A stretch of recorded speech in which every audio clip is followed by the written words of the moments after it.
Hey, what's up, everybody? It's Brian from USA.Patriot.Cards, and sadly, uh, 2 days away from going back to the grind, jumping right back into the second half of the year at my job as an eighth grade English teacher. But the best part about the second half of the year is that baseball season starts. I can't wait to get underway with that, although sure we're going to have some cold games to start the year. We start practicing in 2 weeks, and then we'll have our first games in probably mid-February. So chances are we'll be cold during those first few games. But really, I can't wait to get the season underway. I can't wait to get back and see the kids. It's been a great 3 weeks, but it's it's been a nice long good break. Once I go back to work, I'm sure I'll be happy. I'm right back in the mix. But man, these next like 2 days leading up to the end, when I have to get up at 5 in the morning, oh man, it's the countdown that hurts the most. Anyway, back to the grind. A few of my last moves during holiday break, which I did have a pretty busy hobby holiday. So let me get into some of that right now. So I made a pretty big sale. Just happened yesterday, actually. And what I was able to move was this 2015 Mark Hamill Luke Skywalker autograph. Now, the reason that I moved this card is that I hate Mark Hamill. He is one of the mouthpieces for the establishment, for the left in particular, to badmouth Trump, to badmouth anybody who didn't take the vaccine. He's just a cuck, a major cuck. And when I found that out, I was like, well, here's a card that I can definitely liquidate. So that has been on the chopping block ever since. I just needed to get the right deal. And do that off of eBay, which I was able to do. I used Facebook and did a deal with a guy that sets up regularly at the Dallas show. This guy has an amazing Star Wars collection. So this is a Pop 5, this is a Pop 11 in a 9.5 BGS with a 10 auto. He says he's going to PC it. Interestingly, I got more for this card than he paid for a PSA 10 with a 10 auto version of this card in October. And that card sold on Golden Auction. And yeah, I don't know. I don't know if moving bigger cards, or any cards for that matter, unless it's just the absolute white whale. I don't know if these auction houses make sense for sellers, especially after the 20% they take. You know, the buyer's premium. The buyer's premium on a PSA 10 was $100 less, right? The entire sale, including the buyer's premium, was $100 less than what I netted on a 9.5 Min Gem. So I don't know. You got to be patient. You have to have a little bit of a network. I think that helps to sell. But man, I'm definitely glad that I haven't used any of those auction houses. Just because, even Facebook, the 15% they eat is just outrageous. So I was able to move that. Pretty happy about that. I also did a pretty big sketch deal, in which I moved 6 Star Wars sketches. Now, I did have to eat the eBay fee on this one. I asked the guy if he'd wanted move, off of eBay and do it on Instagram through PayPal Goods, but he said he didn't want to do that. So I moved 6 sketches. This blue ink Leia. I also this Trooper. Sort of it's by Jason Adams, sort of like a spray paint type of look to it there. I also moved this, let's see, where is it? Got these pictures up here. I'm sorry, guys. Oh, this one, this really cool Kylo Ren, black and white. I moved this Jar Jar by Jason Davies. Jason Davies is an amazing artist. And then the highlight of the whole thing was this Jason Davies Vader. So that was a nice little 6-pack of sketches that I moved. I also moved a Cowboys lot to an old friend, Logan, who is him and his dad do the card poppers. I don't know if you guys have seen the card poppers, but those little plastic frames you can stick your cards into and hang them up on the wall. Let's see. All right, yeah, this is a 1, 2, 3, 4, 5 piece. Highlight of this would be this 2016 die cut Dak rookie auto, 44 out of 99 on the double jersey. Out of select. It's been sealed ever since I got it. But I included a playoff ticket, Jalen Smith auto, a Michael Gallup Gold Classics out of 50.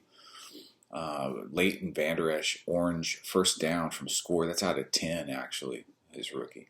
And then just a full foil Donruss MVP Emmitt Smith out of 100. So a small little lot. Basically, I sold the Dak for about what it's going for, and then I just threw in the rest of the cards, sweeten up the deal a little bit. And so anytime, I make some card sales, I start doing a little perusing, a little window shopping in my mind. And, more and more, I sit tight when I can. But here are some of the cards that I looked at and I considered, but ultimately did not make moves on. Let's start here. Look at this Joe Flacco. It is a Colossal Signatures. It is a Reebok logo piece, 1 out of 2. On-card auto, game used. I believe it's 2014 or 15, so it's not his rookie year. I mean, the Joe Flacco hype has been fun. It's been real. And that's a fun card to get and then take into the playoffs and be a fan of the Browns, right? And hey, who knows, if he won the Super Bowl, maybe that card jumps up a little bit and you sell it. But I don't know. It's just a card that it was fun to ponder, but ultimately didn't make sense, and so I didn't move on it. Every time I see one of these, I think about it more and more, just because they're so gorgeous. But I just can't. I mean, it's just too much money. But the Flawless 2017 Flawless Ken Griffey gold out of 5, game used, on card, beautiful autograph, nice patches. I've seen a couple of these from 2017 Flawless, the golds. They're just gorgeous. And I'll tell you what, I'll be honest, I'd rather have game used, unlicensed, than licensed, not affiliated with player or event patches and swatches or whatever. What about you? What would you rather have? How would you, I mean, sometimes you can't get away from the player worn, if it's even player worn anymore. I mean, now it seems like they don't even have to put on the jersey anymore. But what would you prefer? Would you prefer the licensed with the player worn, or the unlicensed with the game worn? Something like Flawless, it's kind of a no-brainer. And I have a couple Flawless baseball cards, but nothing in this price range here. Let's see what else. This Paul Pierce. I started going down a Paul Pierce rabbit hole a little bit, and you'll see why here in a second. But I liked this because it's color matched. The emerald on the Flawless right here, this big green nameplate right here, matches the Celtics green. But ultimately that was out of price range as well. And then Lamar Jackson. I mean, a couple things I like about Lamar Jackson. A, he's probably the hottest player going right now. He's going to win MVP. and he's relatively young. He'll turn 27, I believe, in the next day or two. I think on January 7th, that's his 27th birthday. So he's relatively young. When you talk about a quarterback that's been in the league for a few years, and I just love the 2018 Prism Silvers. They're one of my favorite cards.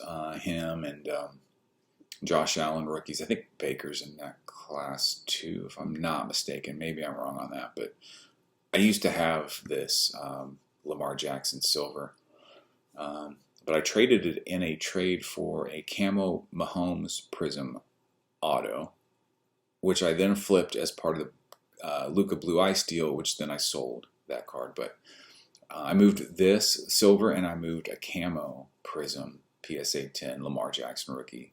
And I got like 4,500 or 5K value on both of those.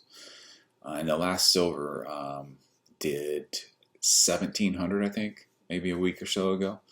Same seller on Facebook had this championship ticket, this Gem Mint Plus, gorgeous card. But I think he wants to get off of these before the playoffs while he can still liquidate at a fairly high liquidity. But I also think he wants like beyond comps. And that just, if you're going to do that, you're going to probably have to find a guy on eBay to buy it. People in the Facebook collector groups don't want to pay comps, let alone over comps, even if a guy's about to win an MVP season. So if you've got cards like this that you want to sell above comp, you've got to float them out there on eBay. Hopefully a collector sees them. Hopefully you can take that collector off platform to Instagram or somewhere and avoid the eBay fees. But that's the only place you're going to get somebody to reach. I really don't think you're going to find people in groups like Old School or Sports Card Buy Sell Trade, or Texas, I think, is a big group I'm in, to give you anything over. I mean, people have made some very fair offers, and he, from what I've seen, hasn't sold these yet. So, I mean, realistically, these were never in play, but I admire them from afar. And then the guy also had, no, a different guy had this one, this blue shimmer. This is out of 25.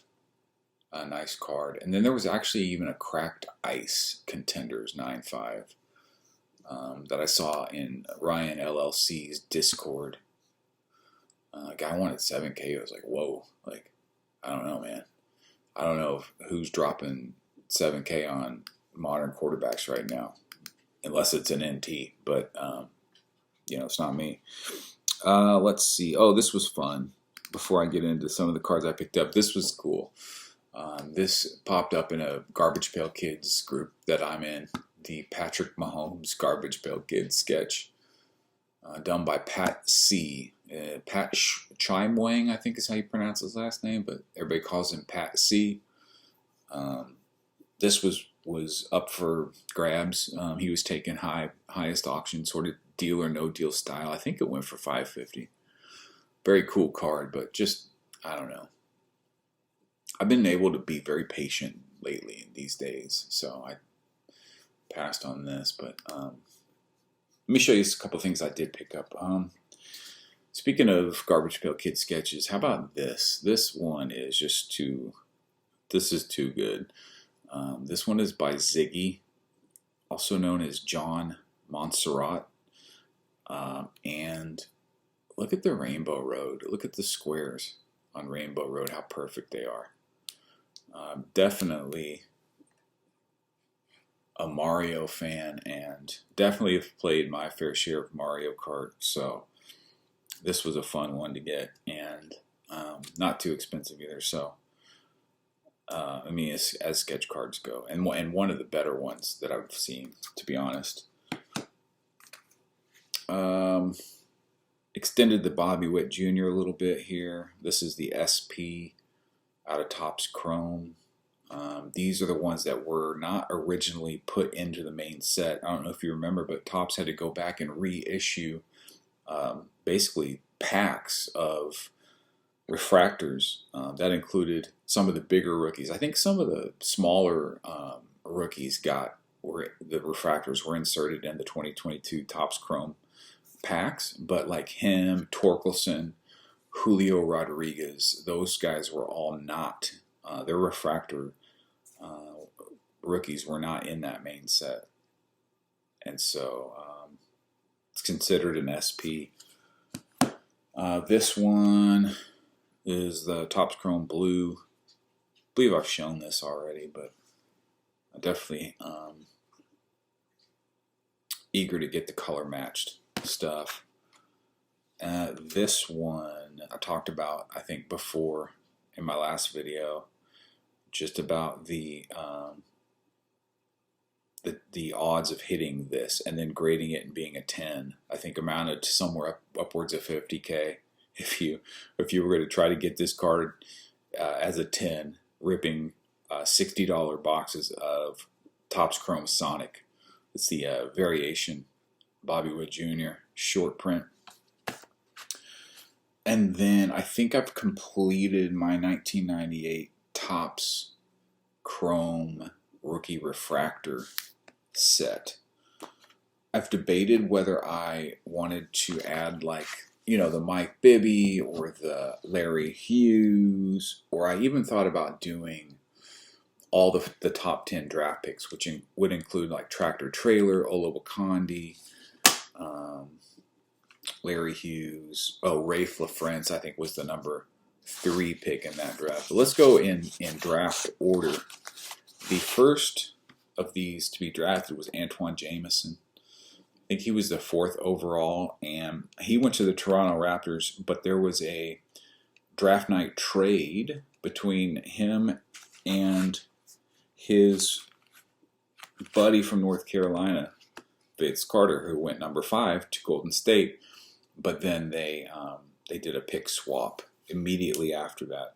There's an interview in which Vince Carter is interviewing Antoine Jameson on his podcast, and they talk about draft night. It's really cool to see, you know, them tell that story about getting traded for each other, you know, about having spent all their years at North Carolina together. Just their basketball stories are pretty cool. The number 7, I believe, was Jason Williams out of Florida. He was selected by the Kings. And then Dirk was actually selected by the Bucks with the 8th pick, maybe 9th. I'm not sure. I can't really remember. But the Bucks and the Mavericks did a draft night swap of him and Tractor Trailer.